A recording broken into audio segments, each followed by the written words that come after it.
Hello and welcome. There are many types of leadership, but one newer form of leadership, which is perhaps slightly less understood and maybe less studied, is called leading from the back. Now, what does that mean? It means that traditionally, when you think of leadership, it's really pulled in some ways from running militaries, where generals led from the front and armies were led from the front. That's obviously changed. Today, generals no longer lead from the front. The question, therefore, is in a corporate context, how does that apply?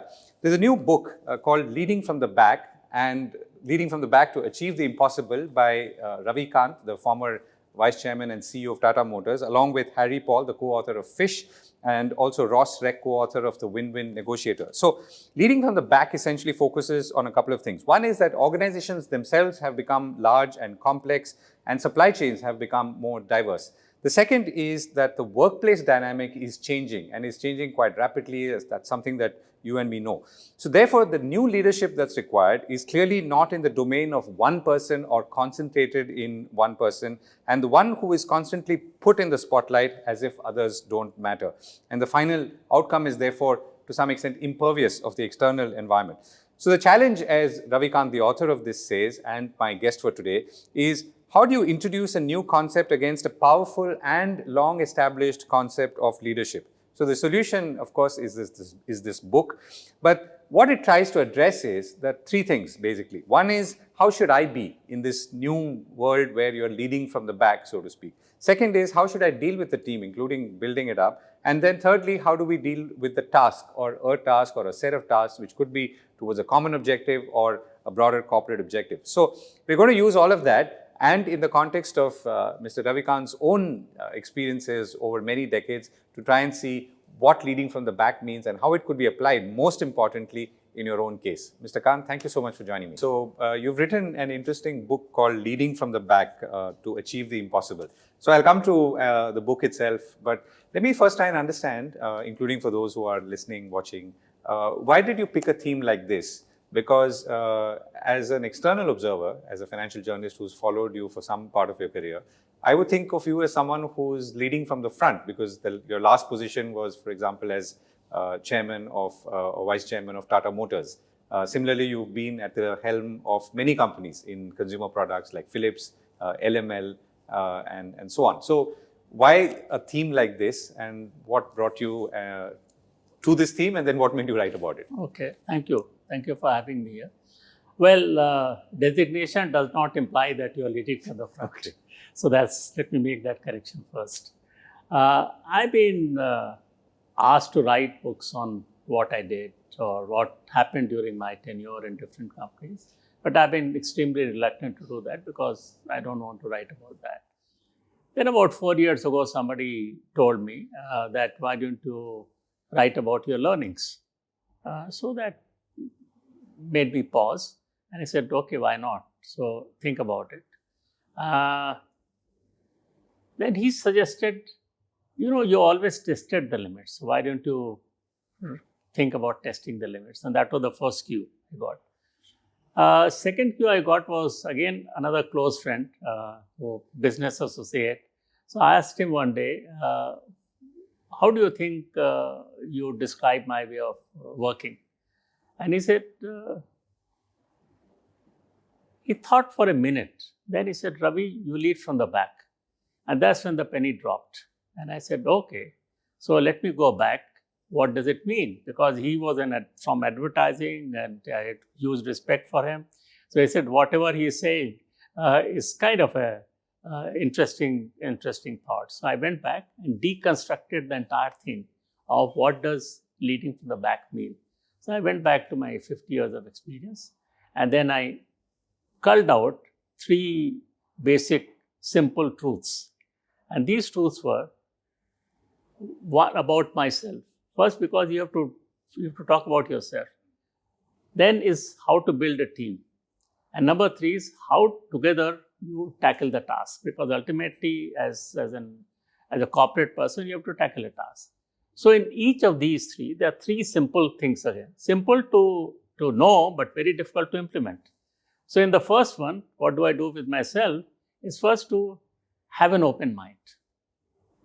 Number 2 is that take ownership. And number 3 is be detached. Sometimes it may seem contradictory. We'll talk about it later. About the team, build trust, be collaborative, leverage strengths, and for task, test the limits, look outside in, and act tough softly. So the question was, how do I make it happen? Then somebody suggested it's good for a parable, and that also set me thinking. Okay, what does it mean? I was writing a serious book, so what does it mean? So I went through some of the books and parables. I said that's very interesting because my target group was mid-level manager, and I wanted it to be a low-priced book, so that people shouldn't think twice about buying the book, although it was somewhat difficult topic. So that's how it came. So because I'm not a big writer or this thing, so we connected with two very famous parable authors in the US, Harry Paul and Ross Ray, and we combined together. And during COVID, over Zoom call and emails, we wrote the book, and I think the book has. So Harry Paul is the one who wrote about fish in Seattle. That's right. Which has sold over 6 million copies by now. And Ross is also, he has been professor at Arizona State University, and he's a big consultant. Okay. So let me begin with maybe sequentially. You said first is what do I do with myself? Yeah. So what part or rather where in your career did you pose that question to yourself first? In which, let's say, organization or task that you were faced with? Well, I posed it in many places, but let me cite one instance. When we were going to bidding for Daewoo Truck Company in South Korea. So we were all there, and they don't speak English. So English-speaking mid-level manager was assigned to us. So I was standing in the anteroom of the president, just with himself, just the two of us. And I thought, as we are doing the due diligence and we want to kind of take over the company, but we are not taking an innate company. We are not taking a piece of machinery. We are taking a living organisms. And therefore, we must know how these people perceive us, or would they want to. So I asked him, who do you think you would like to go with? And he said that we would like to go with European company. So I asked him why. And he said that because it will ensure our career, it should ensure our future, because we'll get technology, we'll get this thing. Which, if you were a closed mind, you would say, no, what the hell? He doesn't know me. If you're full of ego, you'll say, he doesn't know me. And why is he saying this? But if with an open mind, if you think about it, then you feel that what he's saying is absolutely right. Because he needs to protect his career, he needs to protect his future. And that one sentence made the whole difference in our whole approach to taking over. We got everything translated into Korean. We took appointments with all from president, trade minister, governor, everybody else. And we informed them, told them, look, as Korea had done tremendous progress in technology and in business and all that, but they were lacking in one thing, corporate governance. And Tatas were doing corporate governance for over 100 years. So we had to teach them something as we were to take something. Yeah. And the other thing is Tata Motors was very, very heavy into R&D and into well-connected worldwide with various things. That changed the whole tone. And when my team was coming back after due diligence, they became emotional. And they said, if the company is to go to anybody, it must go to Tata's. So it was not kind of our money that we were offering. It was the way we acted with them with a very open mind, and which changed everything, actually made us win the bid. Right. And later or soon later, you were to acquire Jaguar Land Rover, which was, of course, an iconic, in very different circumstances. So how did a similar situation play out there as well? Yeah, Govind, actually, if you look at it, the template was the same. So what was our template in South Korea? Our template was, be a South Korean company in South Korea, not an Indian company in South Korea. It's a subtle difference, Yeah. but a huge difference. Huge difference. That means you are seeing yourself as part of that scenario, not as somebody going from here and kind of acquiring. You are part of them. And you are therefore looking at the well-being of people, you are looking at the well-being of the society, you are looking at that's the Tata ethos. And we applied exactly the same template here also. Here also we had You're a bidder. we had a very tough problem because the union was very, very strong and unite, and they were supposed to be leaning towards some others. We had a 3-hour not confrontation, but very tough discussion.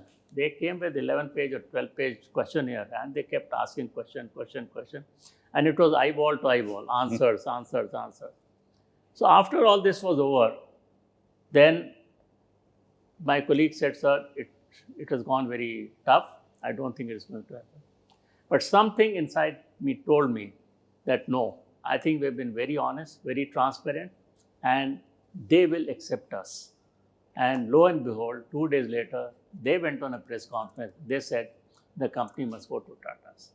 So what I'm trying to say is, it is this kind of attitude which can win over people and which can make things and get extraordinary results. So JLR again, I mean, intuitively, this is a company with globally iconic automobile brands. From India, Tata Motors is better known at that time, at least, as a commercial vehicle manufacturer. Sure. So there's no real synergy. As people, Tatas are great, but they're only known in India and not really outside.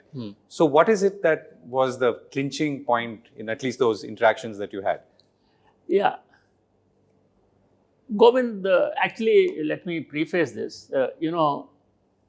Just taking your point a little further, the president of the dealer association in the US called us a tandoori chicken company. And he said, how can a tandoori chicken company take over iconic brands like this? But we found various things which I think many people were not aware of. And I'll list out 4 or 5 things. Number one is, although they were not known for quality, I think our predecessor had spent a lot of money and made the quality, manufacturing quality very good, and therefore the products which are going to come out were going to be of high quality. Then their engineering, this thing was very strong, and the style was very strong, and the kind of products we saw in the pipeline, we were very, very enthused that not only what was going to come in the next 1 year, but over the next 4 or 5 years, it was strong. And because they were strong in engineering, they could continue to give. Third thing we found out was that even though the leaders, the dealers were under stress, their loyalty to the brand was amazing. I have never seen in my life that kind of brand loyalty which the dealers had for Jaguar and Range Rover brand. And I thought, if this is the case, and if we were to combine some strengths from Tata's, like our focus on cost and our focus on consumer orientation, then we can make a very powerful thing. I think that's what we discussed. Mr. Tata was, of course, here very, very involved, and he's the one who suggested that we should look at it. And finally, of course, it all happened. And Mr. Tata and I and some other people went around the US meeting dealers. We must have met scores of dealers. And at the end of the day, people understood who Tatas are, because Mr. Tata himself was personifying the group. And the same person, tandoori chicken person, became our best friend. So what I'm trying to say is, while cut and dried things are fine and they should happen, but I think the success depends a lot on other things, the soft issues, how you behave with people, how you deal with people, and that kind of thing. So the second point you talked about is building the team, either for a task or a company as a whole. But I'm assuming, since you've always been with mature businesses, it could be more sort of fresh teams or renewed teams or for a certain task. So what are the examples that stand out the most to you as you look back? First, let me say, Govind, I've worked in 7 companies, each in a different industry. and of which I had no knowledge of. And therefore, how do I succeed? Because somebody And where do you thought, start? Yeah, If you've come from a scooter company to a consumer products yeah, company. or to Philips, Yeah. from scooter company to Philips, or from Philips to Tata Motors, and before that Titan watches or Hawkins pressure cooker. So with some stroke of luck, I got into the new company, but I have no knowledge of. Now, how do I do? What do I do? That point in time, I went alone. I did not go with the coterie of my people, because by going alone, I am giving them the signal that I am trusting you. I have not brought my trusted people along with me, whom I am going to trust and distrust. And that's how. So we built trust. So main thing was building trust. It takes time. Some people begin to understand you in 3 months' time and say, okay, this guy is okay. Some people will take a year, some people will take 2 years, some people may not trust you at all. But you have to take that chance. But once you build that trust, you are building a very strong foundation. Because then trust leads to collaboration, a strong collaboration. And if you identify people's strengths, so you can understand taking people's strengths, individual people's strengths, in a collaborative manner, where there is a trust pervading, you are making for a very, very powerful organization. And you may be thinking that, okay, I'll go from here to there, but this organization can go from here to there. That is the difference. So in the case of Tata Motors, when you joined, these big acquisitions were still a little away. Yeah. So at that time, it was more about launching, let's say, Nano, which didn't do that well, and Indica or Indigo, which came, I think, a little later. But these were existing. But Tata has already transitioned from commercial vehicles to passenger vehicles. Was transitioning. Just transitioning. Yes. So what are the kind of challenges then? Because at least again from the outside, it seemed like, a lot of people felt that Tatas would not succeed in the passenger vehicle, because they said for decades it's only built commercial vehicles, many of them out of Jamshedpur, some from Pune and so on. So let me go back a little, because I became the CEO of the company a little later, in 2005, I think. So for the first 6 years, I was only commercial vehicles, looking after commercial vehicles. So that time, unfortunately, the market tanked. And commercial vehicles have very close connection with the economy, and therefore the commercial vehicle market tanked. But in that market itself, we were able to maintain our market share. But of course, we turned in our first loss in company's history. And that's the kind of thing I confronted, or I faced with when I joined the company. And therefore, how do you make the turnaround? And of course, a number of things were done. Cost reduction was one of the key ones, then new products and changing other things, so many things in marketing and all that. So we were able to convert a 500 crore loss in a 500 crore profit in just 2 years. That was a fantastic thing. And that's how people came together, because people's egos, successful companies have also a lot of egos. And so people say, no, it can't happen. But it happened to them. And therefore, you challenge them. Now it has happened. Now let's pull up our socks and do something as a team.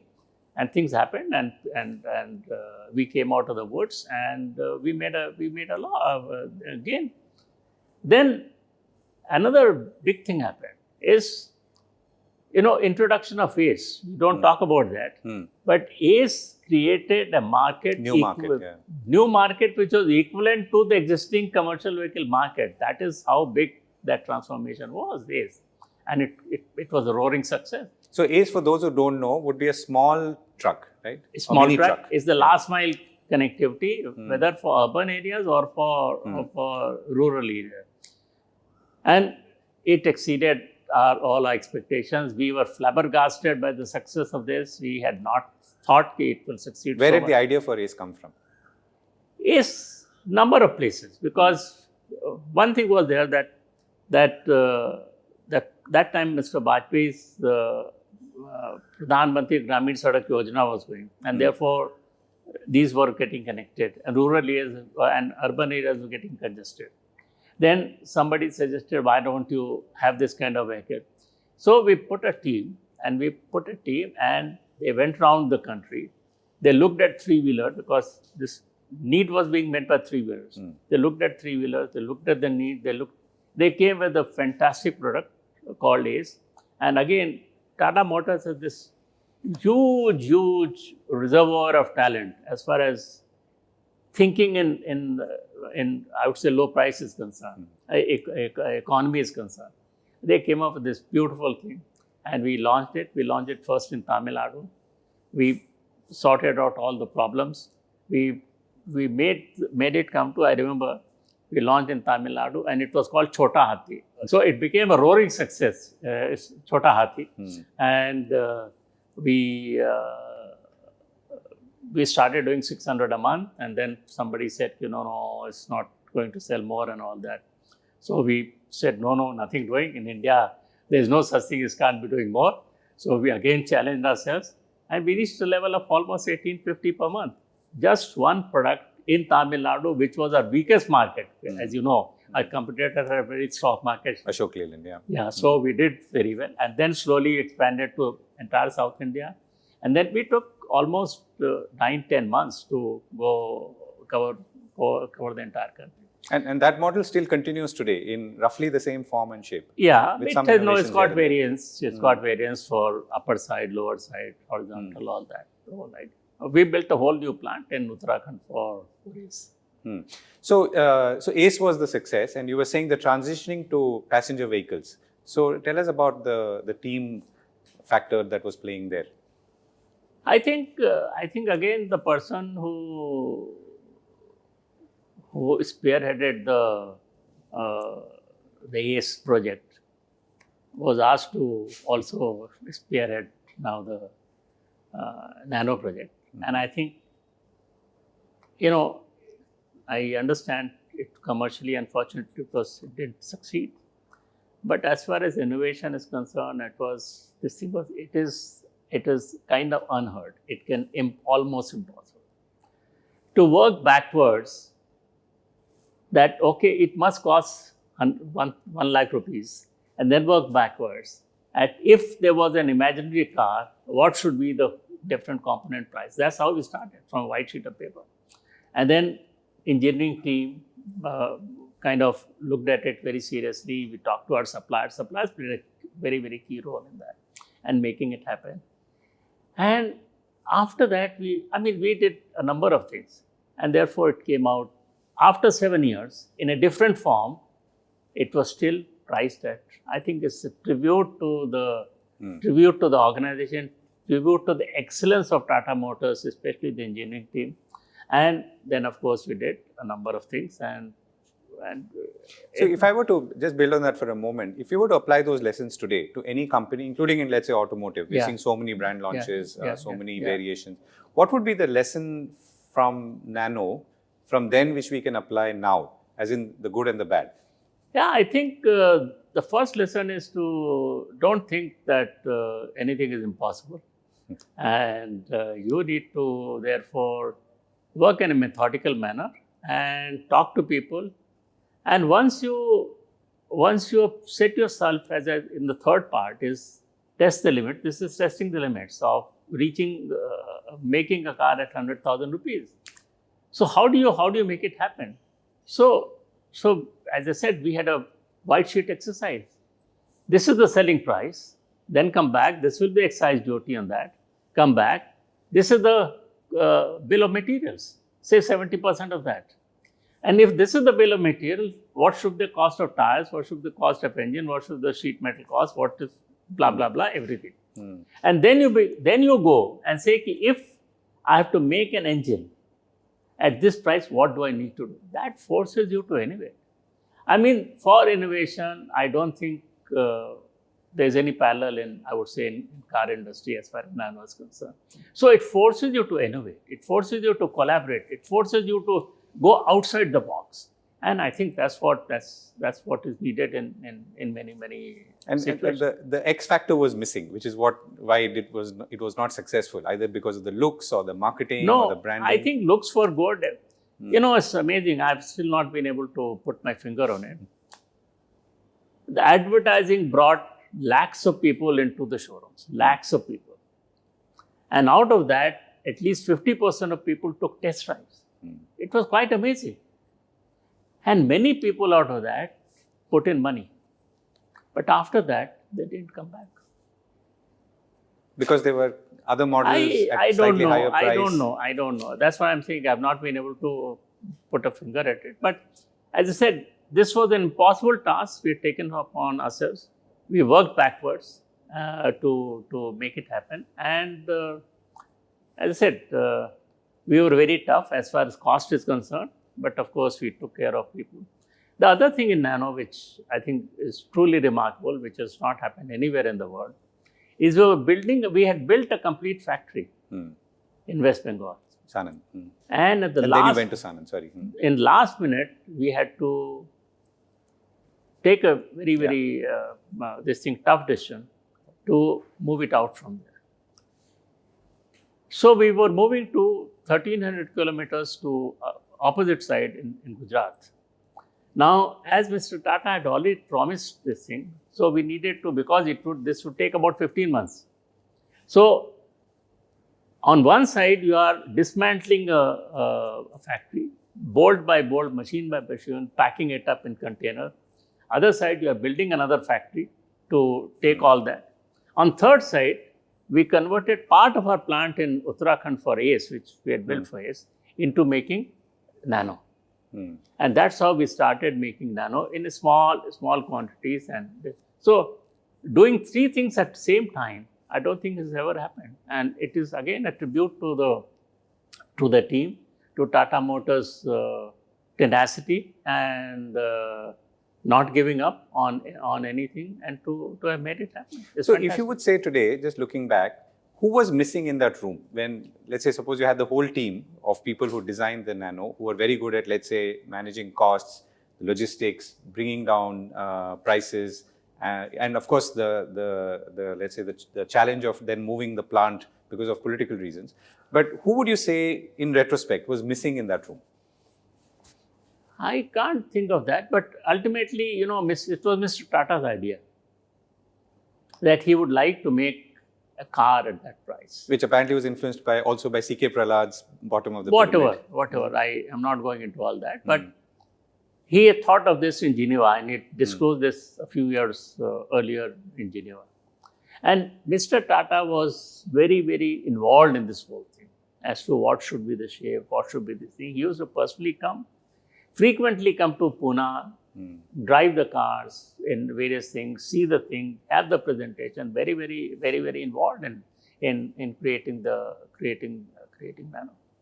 But as I said, I'm not able to put a finger at it. But someone was missing, you feel? I don't know how someone was missing. But or if you were to contrast it with, let's say, the success of ACE, or maybe some of the other passenger cars later. Yeah, it's Govind, this is the X factor, if I can so, which you may call things about which you can't explain, and sometimes some things happen beyond your expectations. You are working the same thing, you are doing the same thing. Some things it's beyond your expectations, some things it's below your expectation, and that's what has happened. Right. So, in leading from the back, you also talk about teams. I mean, that's the third factor, right? How do you bring together a team? And the task, the assembling of the team is one thing, and then making sure that team converges towards a task, and usually an impossible task.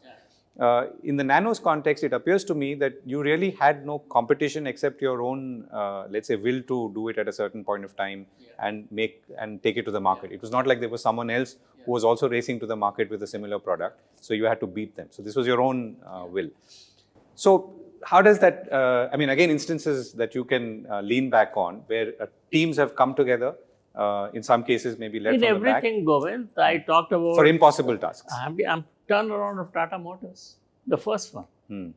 That was very impossible, very, very difficult. Then putting Cummins engines at the top of the heap as far as commercial vehicles is concerned. Then introduction of ACE, then introduction of Nano. Going and acquiring first time a truck company in South Korea where people are very nationalistic, people don't speak English and very proud of themselves, to go and make a success of that, or then to Jaguar Land Rover. Everywhere, it's the team. Everywhere is the team. So if you got a good team, if the people are very honest, people are very transparent, there is no kind of politics and all that within the group, and all are moving towards one direction, and you have support from the top boss, Mr. Tata, then I said nothing is impossible. And Mr. Tata, that is one thing I've learned from Mr. Tata, to think big and bold. I could never have imagined that we'll be taking such decisions. It is, I would say, the sheer influence or sheer support from Mr. Tata that one was able to take the decision, because you knew that if things went wrong, you are still going to be there doing something. So I think he was, and that's a great thing, and that's how Tata Motors became from 1.9 when I joined the company, 1.6 or $7 billion company, to $39 billion company in a span of 15 years. If the company had not taken such bold decisions, we wouldn't be here. So one of those decisions was to become a global company, Yes. which also was sort of facilitated by the time. Yeah. The mid 2000s to Sure. end 2000s. Sure. I mean, the rupee was strong. Yeah. Indian companies were acquiring overseas, so the Sure. ecosystem was sort of favorable. Yeah. But that also requires taking bets which are completely. And again, when you look around the room, there are many people would say India is the big market, and that has subsequently happened because everyone has now sort of come back to India because India is the growth market. And at that time, it felt that, okay, let's go outside. So what were the kind of different kind of views, and how did the teams come together? You see, that time Tata Motors was only commercial vehicles. And commercial vehicles is a very cyclical business. It goes up, 40%, goes down 70%. And this is the nature of the beast, so to say. And not only in India, worldwide. And therefore, if you wanted to reduce the cyclicality, you needed to also put some things which were less cyclical. And that's how actually ACE came. Now you are wanting to know about it, that's how ACE came. Because smaller commercial vehicles are less cyclical. Less cyclical. And there's some phase difference. And go international. Go into car business. This is all part of the same strategy, that if you were to have combined all this, then the whole company will be less cyclical. And therefore, you won't have to go through what happened in 1990. So that was one of the things. And because you have a strong resource base in Tata Motors, in people, I think that's the biggest thing. And you have a kind of strong leadership which Mr. Tata provided into really thinking big. And that gave a lot of encouragement. And we put young people. I mean, for example, we took out young people and put them in charge of ACE, whole team, and they did fantastically well. We also put young team in Nano. We sent also a fairly, not young, but some mid-level team to do the due diligence and all that for Daewoo and this thing. So I would say, if you give people freedom, if you look at this thing, their competencies and strengths, and give them opportunities, I have seen that 9 out of 10 times it works. And Tata Motors today, I mean, is, for example, let's say has 80% of the EV market today, electric vehicle market. It is spinning off as a separate company and so on. So would you say that what you saw then and were also maybe setting up, and the kind of team structures and so on, is also responsible for what we are seeing today? Sure. I think the current leadership of Tata Motors, whether it is Mr. Chandrasekaran, who is the chairman, and Shailesh Chandra and all, they have taken a big bet that electrification is the way.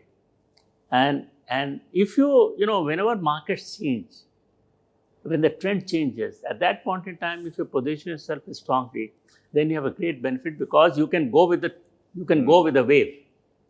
And that's what Tata Motors done. They have taken the first step. Absolute clarity, no hesitation, and they're putting in a lot of resources as far as design, quality, everything is concerned. And that's how they have taken the lead, and they want to now grow the electric market. There may be other problems, other this thing and all that, and they're always naysayers in society. There are always people saying, no, this should not be done, this thing India can't afford. But my personal view is that India cannot afford several technologies. We don't have the benefit of that luxury. And therefore, India should choose one and put all resources and just move forward. And so I think when you say different, you mean like hydrogen and so many things. No, there are so many other electric things I don't want to name, but it fritters away energy.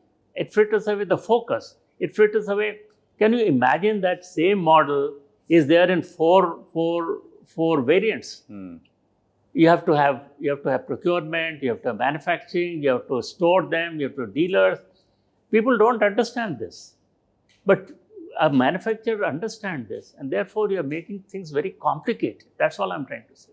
And therefore, with a single-minded focus and purpose, if you go ahead, which I think Tata Motors is doing, it's fantastic. If they move forward like this, I think.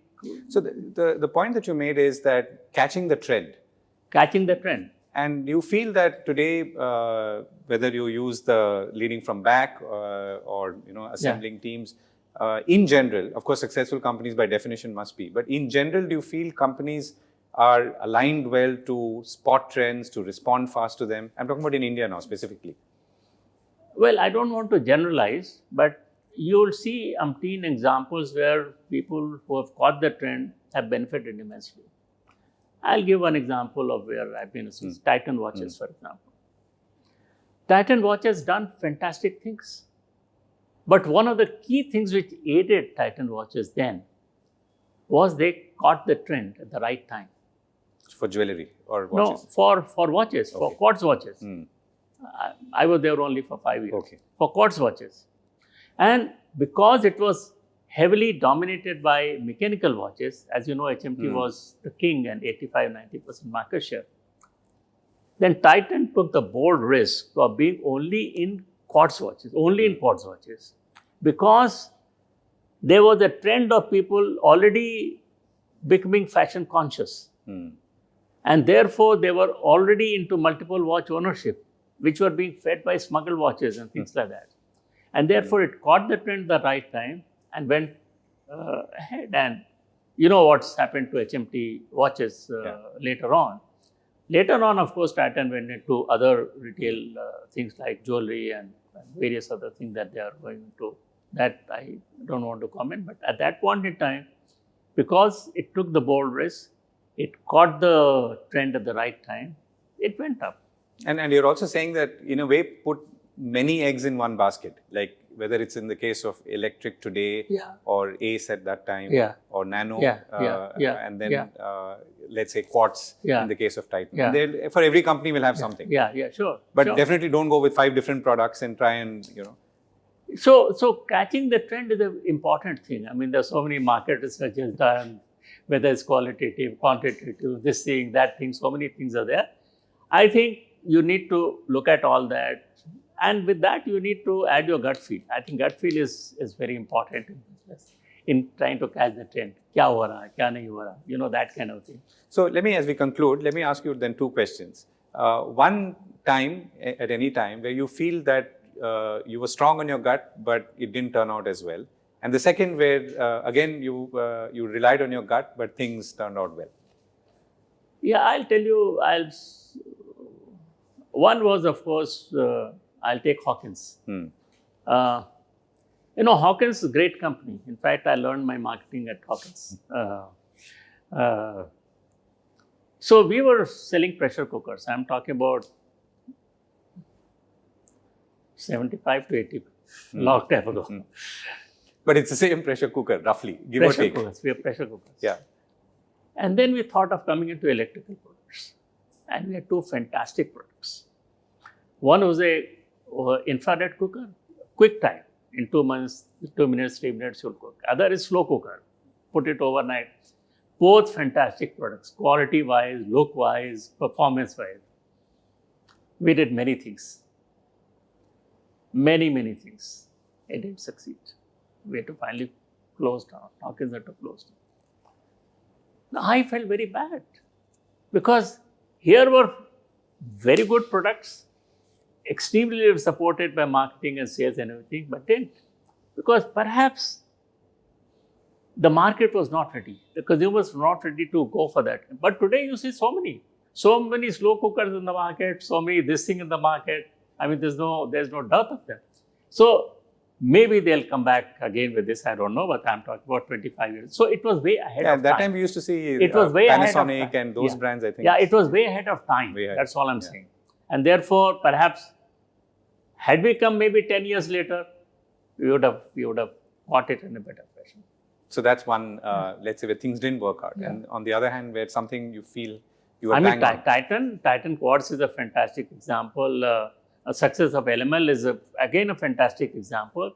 Is to how people were used to one type of product, one type of Bajaj Chetak. Scooters. I won't name. So scooters, and how because I was coming from Titan watches into LML, I could see the consumer was already changing. And therefore, can you add some bells and whistles and frills and things like that, upgrade it little and make it little more aspirational and put it. And lo and behold, what happens? 9% market share turns into 32% market. 9%, 32 in a very, very intensive, competitive, dominant industry. Can you imagine? So, because we were able to catch the trend, we were able to do it. It's not because, of course, you have to do certain things, no question of that. But if you are able to catch the trend, then your success is far greater than you can ever imagine. Right, Mr. Ravi Kant, we run out of time. Thank you so much for joining me. Thank you very much for inviting. Thank you.